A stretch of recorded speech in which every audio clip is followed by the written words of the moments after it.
ম্যাচটা না হওয়ার কারণে কিন্তু পাকিস্তান বিদায় নিয়ে নিয়েছে টি-20 বিশ্বকাপ 2024 থেকে।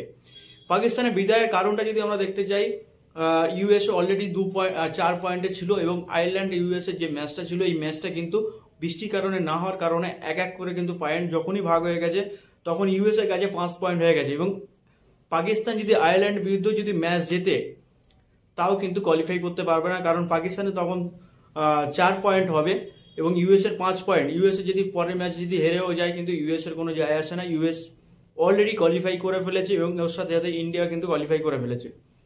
এইখানে কথা বলা যে পাকিস্তান সব থেকে বড় যে ইউএসএর কাছে ওই ম্যাচটা হেরেছিল, যার জন্য কিন্তু পাকিস্তানের সব থেকে বড় টার্নিং পয়েন্ট হয়ে গেছে এই 2024 বিশ্বকাপ থেকে বিদায়ের জন্য। যা হোক, বিদায় হয়েছে, ভালো হয়েছে। ইন্ডিয়ার কাছে তো হেরেছে, বাকি আরও টিম যত আসতো তাদের কাছে হারতো, ছোট ছোট যে টিমগুলো। হয়তো এমন হতো বাংলাদেশের সাথে পাকিস্তানে খেলা হচ্ছে, পাকিস্তান ওতেও হেরে গেল, বা আফগানিস্তানের সাথে পাকিস্তানে খেলা হচ্ছে, সেটাও হেরে গেল। যা হয়েছে হয়েছে। এই টি-20 বিশ্বকাপ কিন্তু অলরেডি পাকিস্তানের জন্য এই পর্যন্ত শেষ। একটাই ম্যাচ খেলবে আর সেই ম্যাচটাও শুধু মানে ম্যাচের রুলস অনুযায়ী খেলতে হবে, তাই খেলবে। এই ম্যাচ হারা জেতার সাথে পাকিস্তানের কোনো আর 2024 বিশ্বকাপের কোনো কিছু থাকলো না।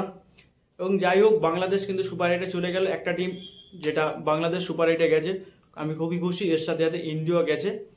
এখন দেখার যে এই দুটো টিম কিরমভাবে পারফরমেন্স করছে। অলরেডি শ্রীলঙ্কাও বাইরে চলে গেছে।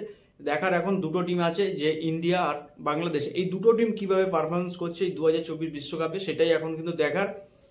আর যাই হোক, ভিডিওটা বেশি বড় করব না।